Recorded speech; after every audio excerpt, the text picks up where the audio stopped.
അത്താഴം ഒഴിവാക്കിയാൽ വണ്ണം കുറയുമോ? Hi everyone, welcome back.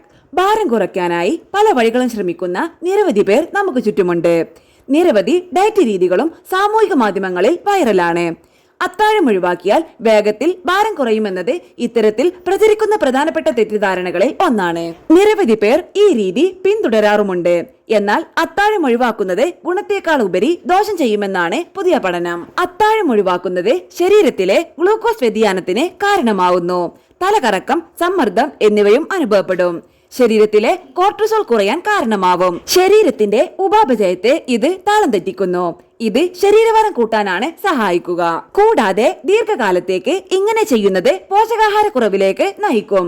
ആദ്യത്തെ ചെറിയ കാലഘട്ടത്തിൽ അത്താഴം ഒഴിവാക്കുമ്പോൾ ഭാരം കുറയുന്നത് പോലെ തോന്നുമെങ്കിലും ദീർഘകാലത്തേക്ക് ശരീരത്തിന് വിപരീത ഫലമാണ് നൽകുക.